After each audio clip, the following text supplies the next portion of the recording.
Salut à tous et bienvenue dans ma 13e vidéo de formation GUS05 pour les développeurs Java. Alors, je vous ai préparé une deuxième présentation OpenOffice pour faire un peu le point sur l'état d'avancement de nos connaissances par rapport au framework GUS05 d'une part et au gestionnaire Cassia d'autre part. Alors je vais lancer la présentation. Voilà, donc là nous avons le code source du framework. Je vais passer en revue toutes les classes et interfaces qu'on a déjà utilisées, vous allez voir. Alors tout d'abord l'interface Entity qui nous permet donc de définir nos composants entités. Voilà, donc c'est la toute première interface qu'on utilise avec les méthodes getName et getCreationDate. Ensuite on a utilisé la méthode graphique, l'interface graphique par contre, qui permet donc de créer des entités de type graphique en ajoutant la méthode GUI.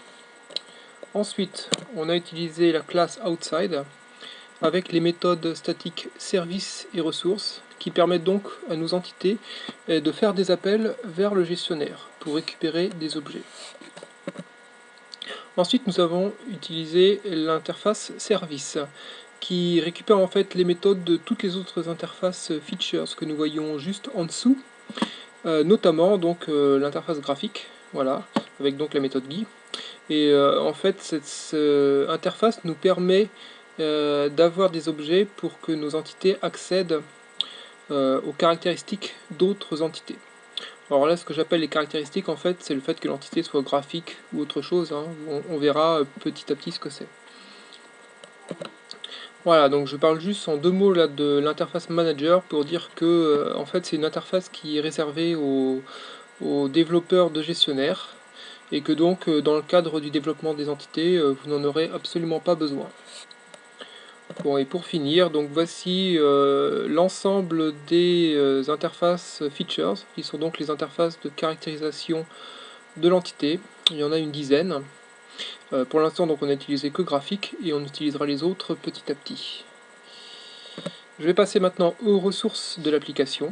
Donc les ressources se composent de 3 fichiers de paramétrage jusqu'à présent, load, mapping et propre, ainsi que des fichiers donc d'icônes et de sons. Alors le fichier load, ça permet en fait d'indiquer au manager quelles sont les entités qu'il doit charger au démarrage. Donc c'est toujours pareil, on met le nom de l'entité égale le nom de sa classe, suivi par étoile, qui est l'indication de multiplicité, qui en fait on verra plus tard que ça peut être soit étoile, soit plus. Mais bon, je borderai cette notion dans des vidéos suivantes. Ensuite, on a vu le fichier prop, qui définit donc l'ensemble des propriétés de l'application, donc par exemple le titre ou la taille de la fenêtre. Et enfin, on a vu le fichier mapping, donc très important, qui définit des règles de mapping pour les appels d'entités vers le gestionnaire. Donc là, on a des exemples qu'on a utilisés. Donc on met toujours en fait le nom de l'entité, arrobas, l'identifiant de l'appel qui l'exécute, et ensuite, après, on met la règle de génération. Alors, par rapport aux icônes et aux sons, juste pour dire que donc on a des fichiers listing qui permettent de lister en fait l'ensemble des fichiers icônes et des fichiers sons qui sont disponibles dans les packages. Voilà.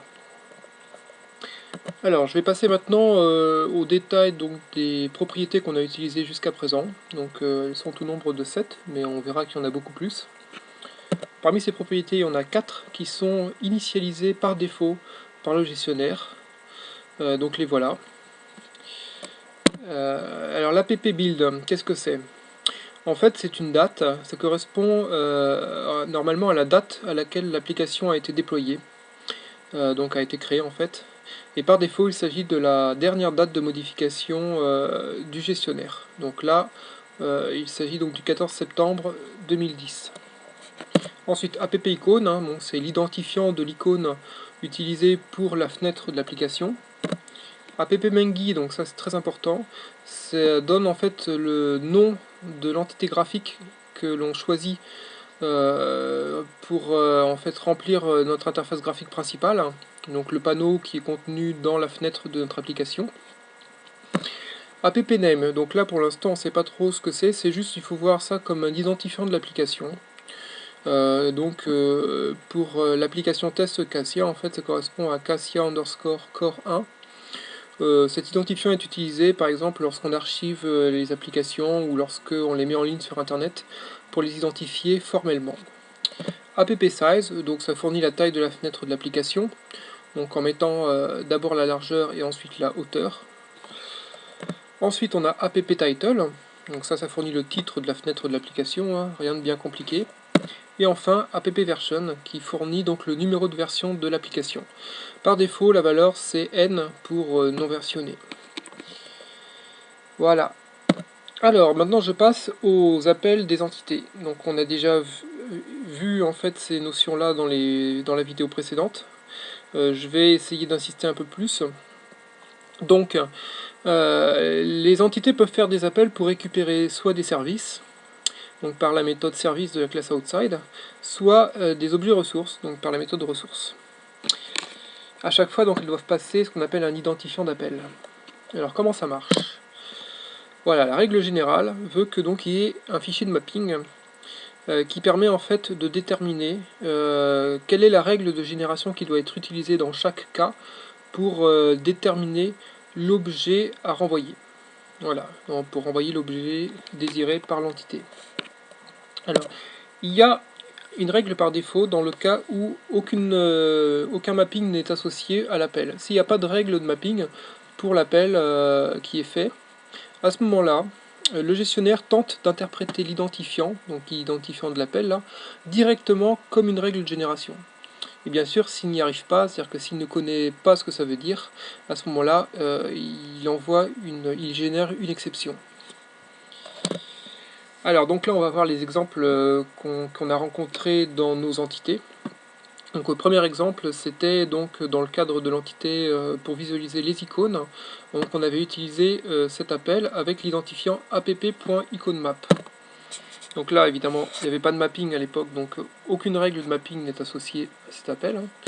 Et donc règle par défaut donc en fait c'est app.iconMap qui est directement considéré comme la règle de génération, et il se trouve qu'elle est interprétée par le gestionnaire comme la map des icônes de l'application.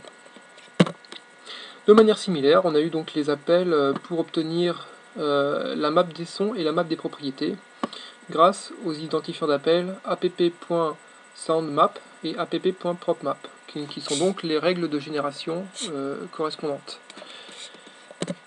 Alors enfin, on a eu donc les appels de service dans notre dernière entité pour obtenir en fait les interfaces graphiques de nos 4 premières entités. Donc les identifiants d'appel dans ce cas-là sont GUI1, GUI2, GUI3 et GUI4, ce qui ne correspond à strictement rien, je dirais, dans le langage de notre gestionnaire, donc c'est complètement inconnu. À ce moment-là, heureusement qu'on a des règles de mapping associées, ce qui permet dans chaque cas donc, de déterminer quelle est la règle de génération. Et donc là, à chaque fois, il s'agit du nom de l'entité qui nous intéresse. Et donc dans ces cas-là, l'objet, en fait l'instance de l'entité fixée est renvoyée en retour sous la forme d'un service. Voilà, les entités correspondantes sont renvoyées sous la forme d'un objet service qui peut être utilisé donc pour accéder aux caractéristiques de cette entité. Voilà, donc j'en ai fini pour cette présentation. Eh bien, merci de m'avoir écouté et je vous dis à très bientôt pour d'autres vidéos.